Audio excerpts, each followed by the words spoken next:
Meus irmãos, a paz do Senhor Jesus, eu gostaria de deixar uma breve introdução também do livro do profeta Joel, que será o tema da próxima lição na Escola Bíblica Dominical, de número 3, que vai falar sobre a mensagem do juízo de Deus, o seu chamado ao arrependimento do povo e as promessas de restauração e avivamento se houver esse arrependimento, né? Sempre lembrando que a mensagem do livro de Joel não diz respeito somente àqueles dias, né? Ela aponta para o fim dos tempos também, porque além de Joel usar diversas vezes a expressão o dia do Senhor, se referindo à volta de Jesus, tem várias partes do livro que se assemelha muito com a grande tribulação no fim dos tempos, que está lá no livro do Apocalipse. Joel fala do vale de Josafá, de uma destruição de gafanhotos, dos homens lançando sobre suas próprias espadas sem feri-los. E o livro do Apocalipse também fala do Vale do Megido, onde se dará a batalha do Armagedon, dos gafanhotos e suas picadas semelhante a de escorpiões, dos homens buscando a morte e a morte fugindo deles. Além de Joel também mencionar o sol se escurecendo, a lua se transformando em sangue. Jesus também vai falar sobre isso, né? Enfim, a mensagem de juízo, arrependimento e promessas contidas no livro de Joel é escatológica também, né? É um alerta para nós e precisamos estar preparados para o dia do Senhor, irmãos. Porque se Jesus voltar e alguém não estiver preparado para o arrebatamento, a grande tribulação será uma triste realidade que essa pessoa terá que encarar, né? Então que Deus tenha misericórdia de todos nós e nos conceda a graça para que possamos estar preparados, subirmos no arrebatamento e escaparmos da aflição que virá sobre todo mundo para tentar os que habitam na terra. Quando se fala de Joel no meio pentecostal, o primeiro pensamento, a primeira ideia, né, que vem à mente é o avivamento espiritual, através do derramamento do Espírito Santo, né? Joel é um dos livros mais pregados quando se fala de avivamento, justamente devido a essa promessa que está registrada no seu livro. E esse avivamento realmente aconteceu em Atos dos Apóstolos, capítulo 2, se estendeu até os dias de hoje e vai permanecer enquanto a igreja estiver nessa terra. Agora, o que é um avivamento, né? Avivamento é uma ação divina que dá vida a quem está morto espiritualmente, ou seja, só é avivado quem estava morto. Então, melhor do que ser avivado é já estar avivado, né? Permanecer avivado, não morrer espiritualmente. E para isso é necessário precaver, observar o contexto que leva ao esfriamento e, consequentemente, à morte espiritual. Como diz o ditado, né? Melhor prevenir do que remediar. O apóstolo Paulo também adverte: aquele que está de pé, se cuide para que não caia.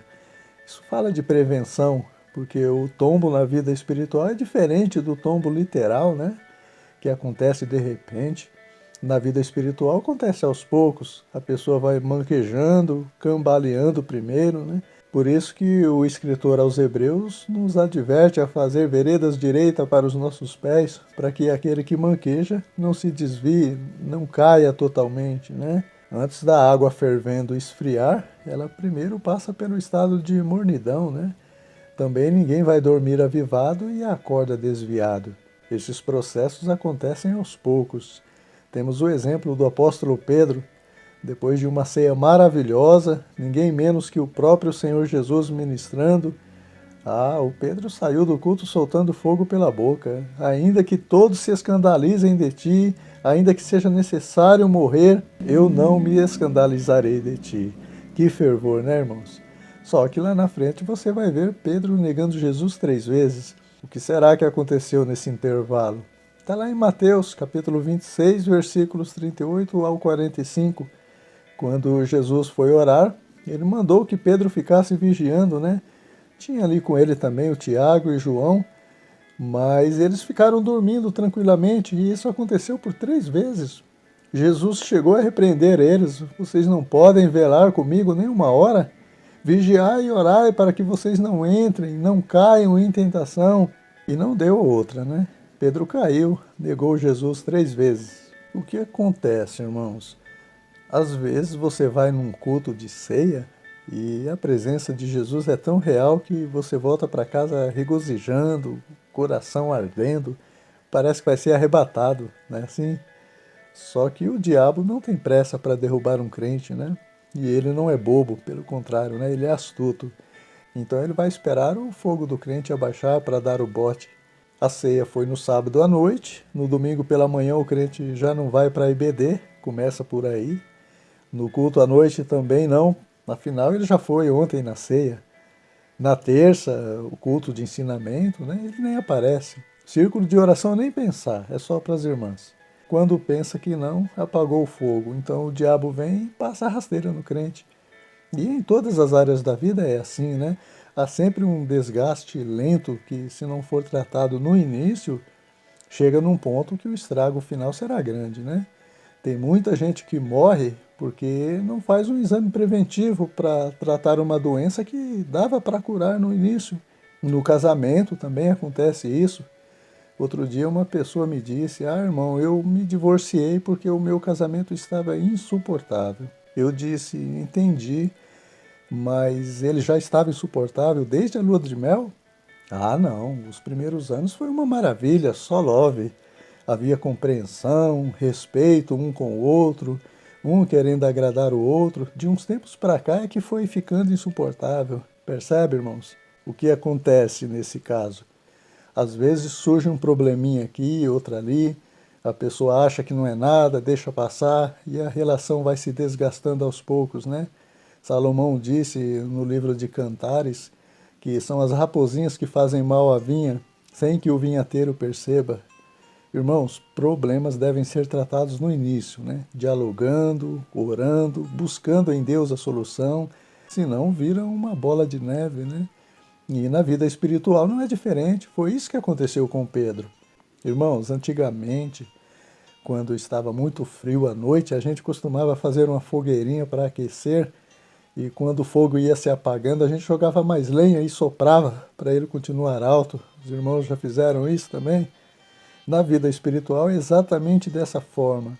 Em Isaías 42, versículo 3, diz que o pavio que fumega não se apagará. E em Levítico, capítulo 6, versículo 13, diz que o fogo arderá continuamente sobre o altar, não se apagará. Só que para isso tem que jogar lenha, né? A lenha do crente é a palavra de Deus. Aconteceu isso com 2 discípulos no caminho de uma cidade chamada Emaús. Eles estavam avivados com a promessa que Jesus iria ressuscitar, só que passaram-se 3 dias e nada deles verem Jesus ressurreto. O fogo foi se apagando, mas de repente Jesus apareceu, jogou lenha, leu as Escrituras para eles, o Espírito Santo assoprou e o coração deles voltou a arder, né? Por isso que o escritor aos Hebreus, inspirado pelo Espírito Santo, adverte: se hoje ouvires a voz do Espírito Santo, não endureça o vosso coração, como vossos antepassados endureceram no deserto e pereceram, né? Não espere para reacender a chama do coração amanhã. Hoje é o dia, enquanto o coração ainda está fumegando, né? O povo de Israel já vinha desagradando a Deus há muito tempo, e o Senhor sempre os prevenindo, né? Dessa vez através do profeta Joel. Mas eles não se arrependeram, não se converteram, a praga de gafanhotos veio e fez um estrago grande, né? Há quem diga que esses gafanhotos representavam o rei Nabucodonosor, que devastou Jerusalém e levou o povo cativo para a Babilônia, mas seja como for, as consequências foram devastadoras, né? E no fim dos tempos não será diferente. Jesus dará tempo para que os homens se arrependam dos seus pecados, e mesmo diante de tanto sofrimento com as picadas dos gafanhotos com poder de escorpião e das 7 taças da ira de Deus sendo derramadas sobre as nações, muitos não se arrependerão, né? Pelo contrário, blasfemarão ainda contra Deus. Interessante que quando você ouve falar sobre as 7 taças da ira de Deus sendo derramadas sobre as nações, a impressão que dá é que Deus é mau, né? Só que não, irmãos. A Bíblia diz que Deus é bom, bom e misericordioso, só que ele é justo também. A ira de Deus é o juízo, a justiça posta em prática, né? Irmãos, Davi lá no Salmo 30, versículo 5, diz que a ira de Deus dura um só momento, né? E Jeremias diz que as misericórdias do Senhor não têm fim, novas são a cada manhã. Então, ao invés de olharmos para Deus como alguém duro ou ruim, devido a um momento de ira, por que não olhamos para Ele como alguém cujas misericórdias são a causa de não sermos consumidos? Agora só tem um detalhe, né? As misericórdias do Senhor são para os que se arrependem, né? O povo de Israel não se arrependeu e o juízo de Deus veio sobre eles. Mas havia a promessa de restauração ainda, de refrigério, se eles ainda se arrependessem. Atos capítulo 3, versículo 19, arrependei-vos e convertei-vos, para que sejam apagados os vossos pecados, e venham assim os tempos do refrigério pela presença do Senhor. E esse arrependimento deve ser individual, né? Eu não posso me arrepender pelos seus pecados, e nem você pelos meus. Assim como a alma que pecar, essa morrerá, a alma que se arrepender, essa também viverá, né? E arrependimento fala de sinceridade. Se não for sincero, não é arrependimento, mas apenas remorso. E Deus não requer de nós remorso, mas arrependimento, né? Notem que o profeta Joel disse para o povo que Deus não queria espetáculo, tipo rasgar as roupas como sinal de arrependimento, que era o costume deles, né? Mas que eles rasgassem o coração, como Davi fez no Salmo 51. Irmãos, Deus sabe quando há um arrependimento genuíno ou não. Até as lágrimas de alguém, Ele sabe se partem de um coração sincero ou não. Atores também choram. Se alguém não conhece a Bíblia e atenta para as palavras de Davi quando foi desmascarado por Deus através do profeta Natã, no episódio do adultério com Batseba, quando Davi disse apenas, pequei contra o Senhor, e nas lágrimas de Esaú, querendo recuperar a bênção da primogenitura que havia vendido para o Jacó, com certeza vai concluir que Davi não estava arrependido, mas o Esaú sim, né? Só que aconteceu o contrário.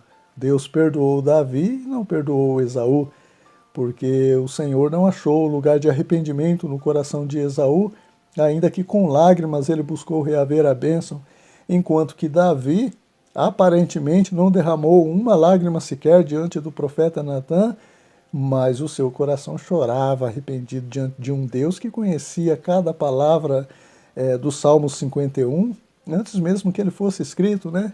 Irmãos, antes de falarmos ou escrevermos qualquer palavra, o Senhor já conhece, né? O Salmo 139, versículo 4 diz isso. Então, meus irmãos, não se iludam com barulho, religiosidade, formalismo ou showzinhos, né, no meio da igreja ou nos púlpitos, porque o verdadeiro avivamento é gerado pela palavra de Deus e produz uma vida de santidade contínua. Amém, meus irmãos? Vamos ficar por aqui. Esse vídeo é apenas um norte, né, uma direção para a lição de domingo. E eu espero ter contribuído para o estudo dessa lição. Deus abençoe a todos vocês, tenham ótimos estudos e até a próxima.